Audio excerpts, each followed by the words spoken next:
Hello students, तो आज हम लोग क्वेश्चन को देखते हैं कुछ आगे और क्वेश्चन इंपॉर्टेंट जो आपके जो मैट्रिक का फाइनल एग्जाम होगा आपको अगले मंथ में, उससे रिलेटेड क्वेश्चन है। और इसी क्वेश्चन को हम लोग देखेंगे। बहुत ही इंपॉर्टेंट क्वेश्चन है, कई बार आस्किंग क्वेश्चन है, पहले पूछा भी जा चुका है और संभवतः ये इसके डिजिट्स भी चेंज नहीं किए जाते हैं। हूबहू सेम टू सेम क्वेश्चन जब आप 2010 से लेकर के 2024 तक के क्वेश्चन को देखेंगे तो कई बार ये क्वेश्चन जो है 2 नंबरों में पूछा जा चुका है। तो इस क्वेश्चन को देखते हैं क्या क्वेश्चन को आता है, उसके बाद इससे आगे बढ़ेंगे।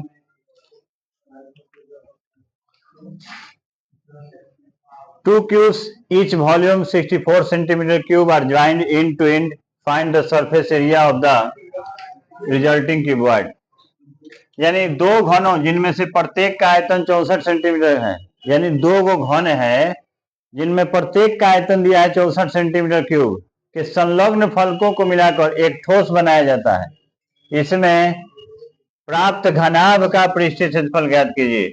देखिए क्वेश्चन जो है कहता है कि दो गो घन को, घन के जो आयतन है दिया गया है और घन की भुजा नहीं दी गई है। तो सबसे पहले घन की भुजा निकालेंगे। और अगर आप लोगों ने चैनल को अभी तक सब्सक्राइब नहीं किया है तो जरूर कर लीजिए ताकि मैं और अधिक से अधिक आपको क्वेश्चन बता सकूं। तो देखते हैं, घन का आयतन जो है आपको दिया गया है। घन का आयतन क्वेश्चन में दिया गया है 64 सेंटीमीटर क्यूब। तो घन की भुजा का फॉर्मूला हो जाएगा आपको, घन की भुजा बराबर हो जाएगा क्यूब रूट 64। देखिए जब उसका आयतन दिया है और भुजा निकालना है तो भुजा के लिए फॉर्मूला हो जाएगा क्यूब रूट।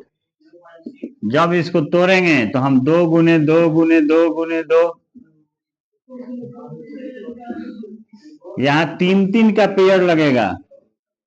जैसे वर्गमूल में 2 का पेयर लगता है वैसे ही घनमूल में 3 का पेयर लगता है। तो देखिए 3 में से 1 2 बाहर और इस 3 में से 1 2 बाहर, यानी हो जाएगा इसका 4। तो घन की भुजा आपकी हो गई 4 सेंटीमीटर।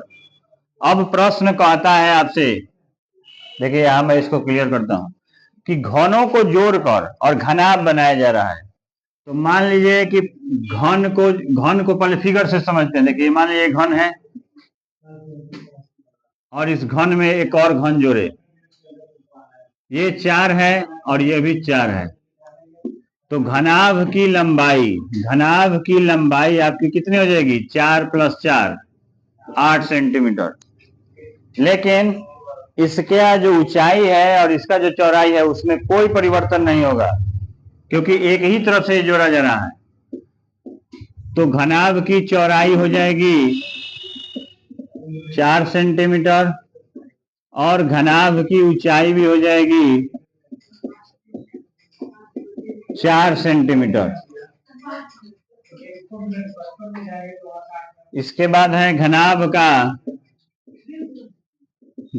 का पृष्ठीय क्षेत्रफल आपको निकालना है, यानी फॉर्मूला होगा 2 × LB + BH + HL। 2 × LB + BH + HL, इसी फॉर्मूला पर एक क्वेश्चन बनेगा।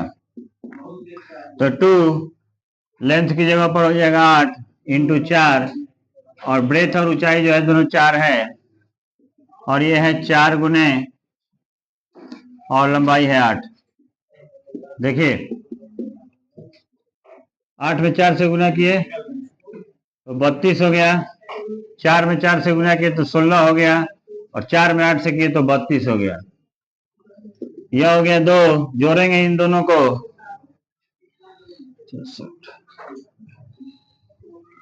6 2 8 2 10 के 0 हाथ लगा, 1 3 1 4 3 7 1 8, यानी 160 सेंटीमीटर स्क्वायर इसका जो है सही आंसर आपका हुआ, फाइनल आंसर हुआ। उम्मीद है क्वेश्चन आपको समझ में आया होगा। इस क्वेश्चन को खूब प्रैक्टिस कीजिए ताकि परीक्षा में अधिक से अधिक आपका अंक मिल सके। ओके, धन्यवाद।